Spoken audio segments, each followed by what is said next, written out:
A responsorial said that the Lord speaks peace to his people. Great news. The question is, to whom or through whom does God speak peace to his people? Some people might be lucky enough to hear God directly or read it between the lines, but odds are, if we're going to learn from God, it's probably through somebody that's going to function as a prophet or an evangelist, as a disciple. And the question, I guess, is, are these messengers really good at communicating the message of the Lord's peace? Somehow I think that we've distorted the mission, the message a bit at times. Take, for example, our first reading.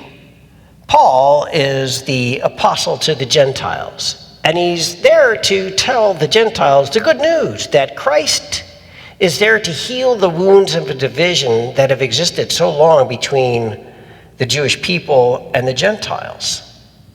There's a long history. The Jewish people felt that the Gentiles were largely godless individuals, pagans.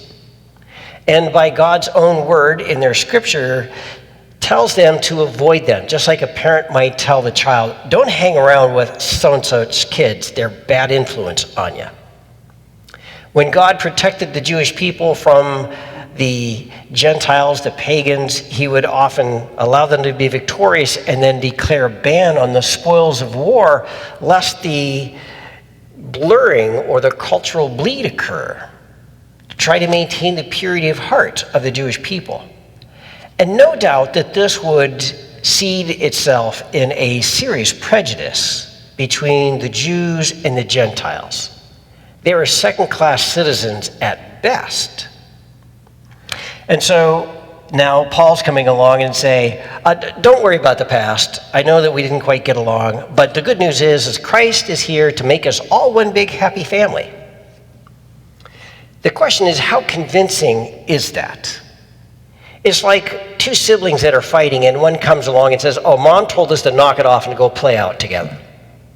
All right, good message. I believe that might have come from mom, but you and I aren't quite getting along, and we need to figure this out before we're going to go play nice together.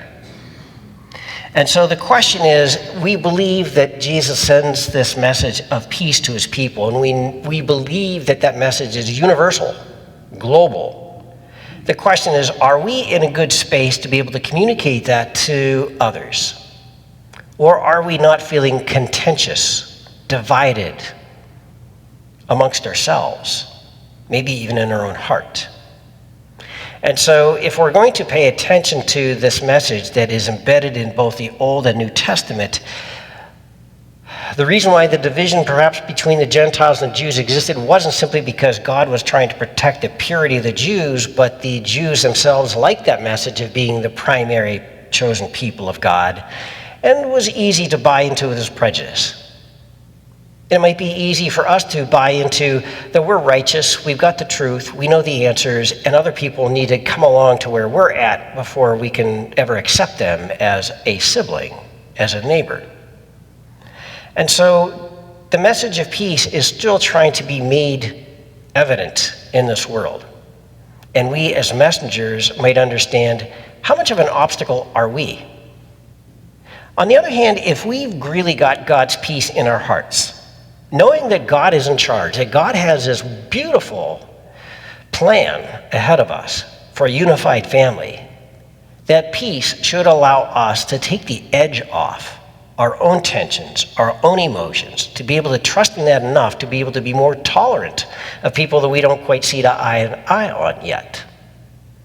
And so the challenge for us as disciples is to recognize that we've often been part of the problem. I love the imagery of the gospel passage where there's a blind man begging and nobody's paying attention to him. He's keep calling out, and Jesus' own disciples are telling this guy to shut up. When Jesus finally notices and says, call him over, they change their heart immediately. Take courage, brother. Jesus is calling you. I knew that all along. It's the rest of you I'm not so sure about. So as we try to portray the Christ peace of the world, are we doing it as authentically as Christ?